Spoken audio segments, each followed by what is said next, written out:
nos aplaudimos. De nuevo reunidos en la otra parte de Black Maria con nuestros encuentros literarios cinematográficos. Los tres primeros que hicimos, recordemos que estaban nuestros compañeros de tertulia del del Cineclub de Corral de Piedra de la población de Tibasosa, Boyacá. Hoy nos encontramos con Clemencia Montalvo para hablar de otra tragedia literaria cinematográfica. No la de Edipo, sino la de Antonioni. Son muy parecidas, una es Sófocles y el otro es Antonioni, pero son válidas. ¿A qué nos referimos al respecto? Ni a Sófocles ni a Antonioni, sino a un señor que se llama Julio Cortázar. A raíz de una película realizada en 1966 de Michelangelo Antonioni sobre un texto de Julio Cortázar, el escritor argentino, del cual se copió para hacer esta película en 1966, como decía anteriormente, Las babas del diablo. Y sobre Blow Up se ha hablado tanto, se ha pensado tanto, se ha visto tanto porque es un concepto fotográfico, mientras no se ha oído mucho, pero al mismo tiempo se ha escrito mucho. Desde todos los ámbitos, de manera que hoy tendremos una conversación con el diablo, pero sin babas. ¿No es cierto, Clemencia? Hola, Augusto, ¿qué ha habido? Qué bueno volver acá a conversar de literatura y de cine. Muchas gracias. Podemos hablar de Las babas del diablo, el Sí, cuento de Cortázar, hacer. o podemos hablar también de Los cabellos de la Virgen. Yo no sé dónde está la tragedia, pero sí sé La que el tragedia tema es interesantísimo, pero en fin, el cuento de Cortázar, de las babas del diablo. de Las babas del diablo o Los Ajá, cabellos de la Virgen, ajá. ¿Por qué los caballos de la Virgen? Esa parte es interesante. porque es que es lo mismo las babas del diablo que No el sabía. cabello de la Virgen, y No está. ahí está en el cuento.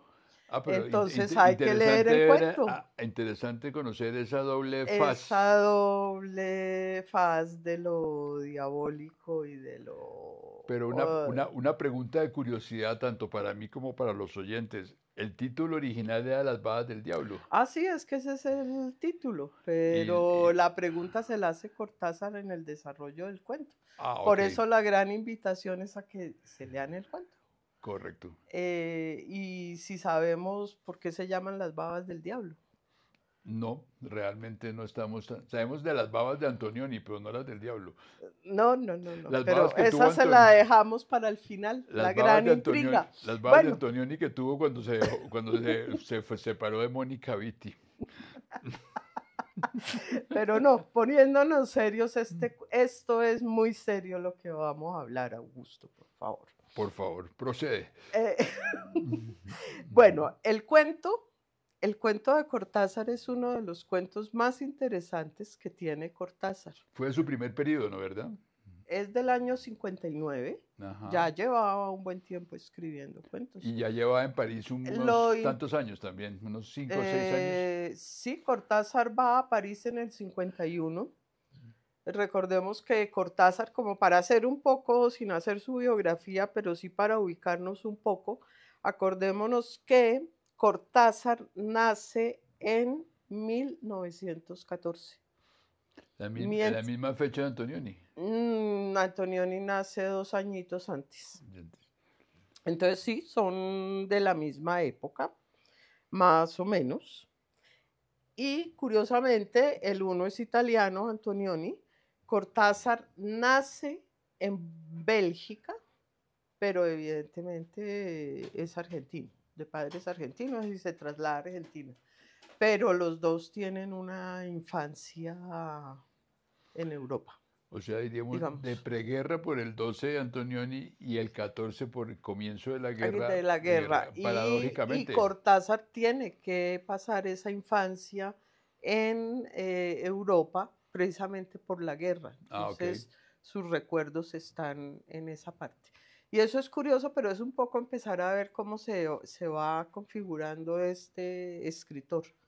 Luego vive en Argentina y en el 51 es cuando regresa a vivir en Francia. Y en el 59 escribe Las babas del diablo. O sea que si hacemos cuentas, imagínense, ahorita estamos hablando de un texto que tiene muchos años, pero que es contemporáneo, es de hoy, y que además nos invita y nos hace aterrizar todo el tiempo. Entonces, Las babas del diablo, en tanto que literatura es una invitación a escribir y es una clase magistral de escritura.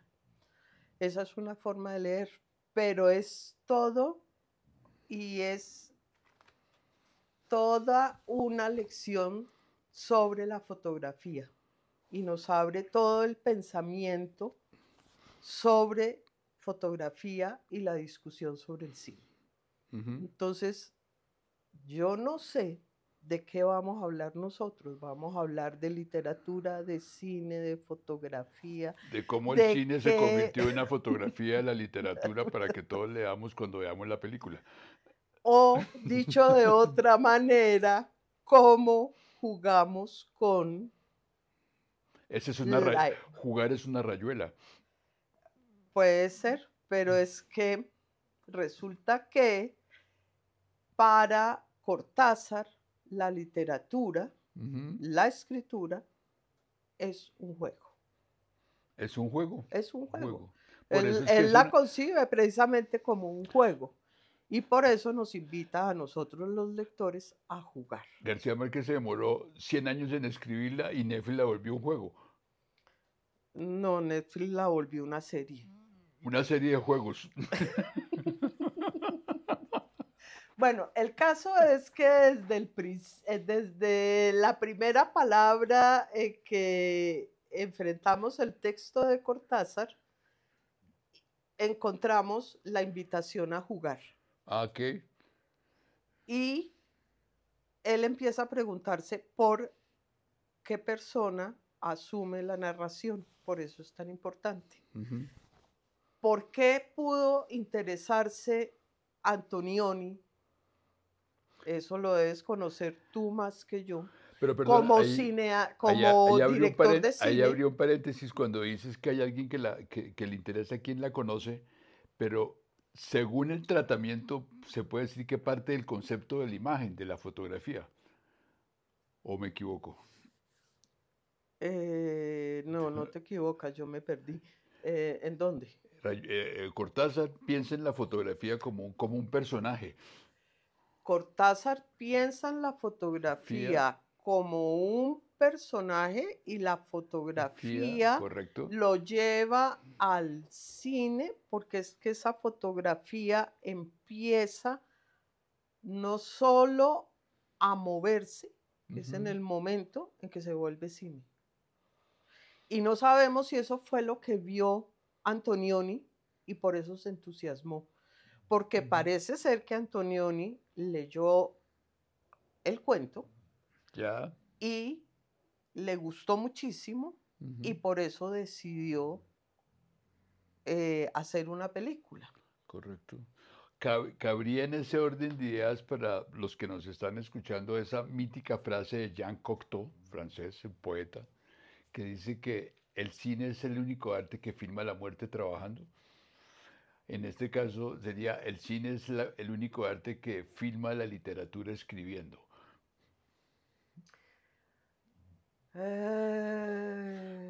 Muy atiborrada la respuesta. Sí, eso está como un poquito complicado. Muy Antonioni. Porque es que ellos mantenían, a ver, es que eso habría que traducirlo, mejor dicho. No les compliques tanto la vida a nuestros lo digo porque es amigos de conversación. Lo digo porque es que el blow-up, como su término lo define, es una ampliación de una imagen. Aquí es la ampliación de una lectura, la ampliación de una escritura. Y Antonioni es una persona demasiado metódicamente inseguro. Es un neorrealista tardío. Bueno, tú lo puedes situar se sitúa, no solo Augusto lo sitúa, sino que la historia lo sitúa en un neorrealismo. pero él está tratando también de salirse de ese neorrealismo. Claro, el neorrealismo fue lo más fofo que hizo de Sica. Discutible, pero bueno, ese no es el momento. El punto Es el blow up. Antonioni es el blow up del neorrealismo, para lo que representó. Bueno, pero veamos que en ese momento lo que estaba pasando en el cine y por qué blow up se hace. Uno, ok, correcto. Un momentico, ¿qué estaba pasando? No solo en el cine, sino lo que estaba pasando en la literatura. Claro. Que la literatura nunca ha sido ajena al cine, ni el cine a la literatura, paradójicamente. Son dos cosas que van de la mano. Es decir, Correcto. lo que estaba sucediendo en ese momento en las dos orillas, digamos, pero tanto en la literatura, Cortázar viviendo en Francia, con todo el bagaje que traía con su historia, Sí. porque él estaba dentro de los escritores, digamos, de literatura fantástica. Todas esas clasificaciones pueden ser odiosas, pero cuentan. Claro, válidas. Entonces, pues él estaba como literatura fantástica. Discutible, correcto, pero ahí estaba. Pero se había unido con una cantidad de personas y en Francia se estaba discutiendo la nueva novela. Ya se habían salido de todas esas otras vanguardias que habían pasado el surrealismo, ya había pasado el dadaísmo, ya había pasado todos los manifiestos, esas formas de pensar. Cortázar era un escritor de cuentos, no un escritor de novelas. Ahí habría que hacerle una aclaración a los oyentes y a los que nos están oyendo, es que esta novela román fue la mitad entre Cahiers du Cinéma, que era la parte del Langlois, y Positif, que era la parte de Benayon. Y en la mitad apareció la nueva novela, donde está Margaret Duras, está Alain Resnais, y hay otro director que en este momento se me escapa, que trató de hacer literatura fantástica, y Resnais también trató de hacer literatura fantástica de una u otra manera. El año pasado en Marienbad puede ser una versión saliendo fantástica. De toda esa literatura y se están planteando cómo dejar de lado personajes con sentimientos, cómo Correcto, dejar... correcto. Ese es un punto muy importante, perdóname, para no caer en esa palabra la nouvelle vague. O sea, este es una especie de hijo natural de esa nouvelle vague, que ni la nouvelle vague lo recibió, ni ellos quisieron hacer parte de la nouvelle vague, porque Duras era mujer, el otro era René y había otro, no me recuerdo, siempre se me olvida, que tiene una película lindísima con Trantillán que se llama Transeuropa, lindísima, que es una cosa fantástica de tiempos.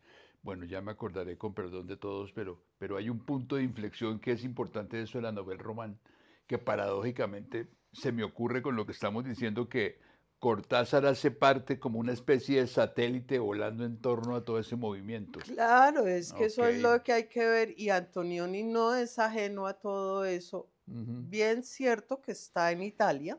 Sí. Bien cierto que está saliendo de sus otros movimientos. Sí.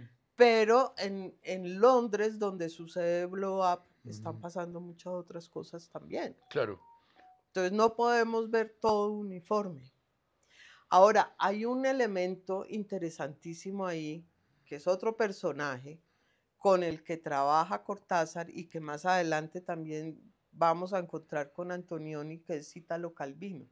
Y Cortázar y en Francia y con todo ese grupo forman un grupo que se llama Oulipo. ¿Se llama cómo, perdón? Oulipo. Oulipo. Sí, y ellos trabajan en nuevas propuestas literarias. Ok. Y entonces hacen, es pura experimentación en la escritura.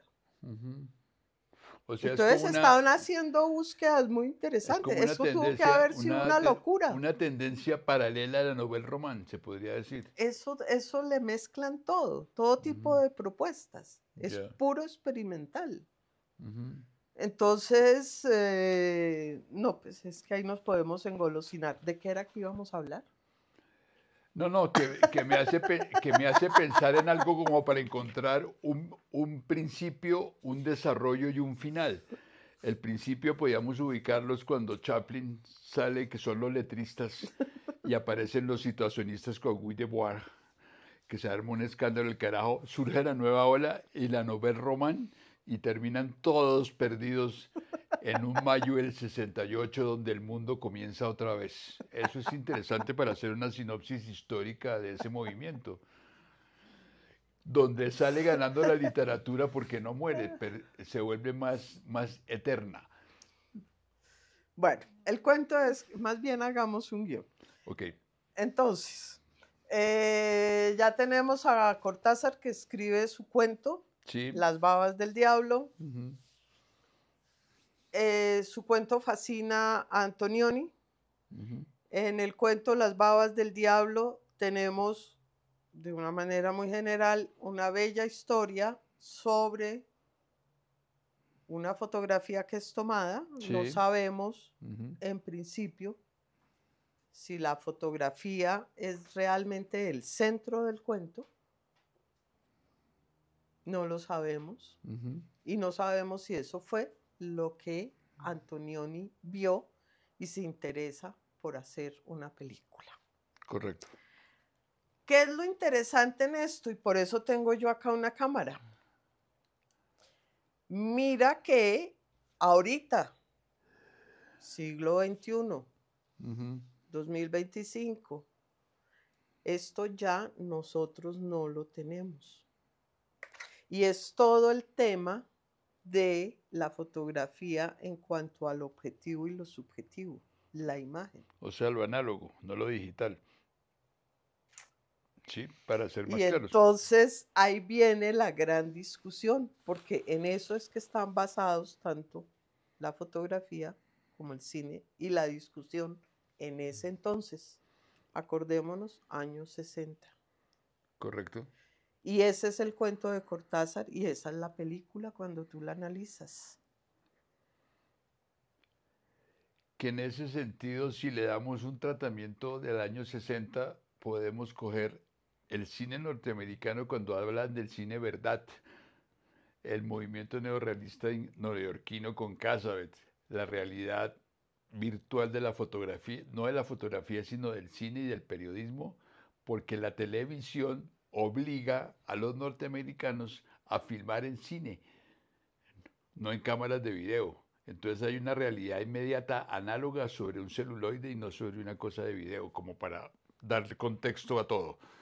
Esa discusión que existía sobre si esto es real, claro. Si la imagen es lo real, Correcto. Y eso es lo que está en la película. Y eso lo tiene el cuento. Sí, pero paradójicamente, haciendo un contexto para los que nos oyen, esa realidad la convirtió el cine cubano en el cine imperfecto, porque la realidad es imperfecta dentro de un modelo de revolución. Ojo, Julio García Espinosa, el cine imperfecto, generó todos unos movimientos cinematográficos, y me voy a Uruguay a Mario Handry cuando habla del cine de los 3 minutos, que los franceses después revierten desde la semiología entre realismo y verismo. Realismo es lo que se filma y verismo es lo que se manipula. Entonces, toda esa concepción, mira dónde nos lleva, al mayo del 68, cuando el final es el principio de otras cosas. Gravísimo, porque me volvió a sacar de Cortázar y de Antonioni. No, pero Cortázar estaba en ese periodo porque vivía en Francia. No, pues sí, pero ¿qué hacemos? No, digo, es que hay que coger a Antonioni y meterlo dentro de una especie de, ¿cómo se llama? Un atril, donde todo está como una partitura, y Antonioni es una de las notas de ese atril. Hay muchas notas, es un pentagrama lleno de circunstancias. Bueno, si tú lo dices. Lo oigo y lo siento.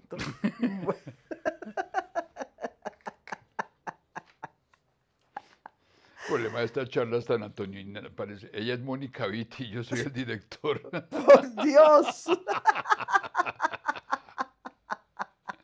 No, y tú no tenías por ahí una carta. Ah, sí, aquí tengo una carta, dice, carta de Julio Cortázar, que le escribe a Francisco Porrúa. Porrúa, esa gran editorial española, y me permito leer.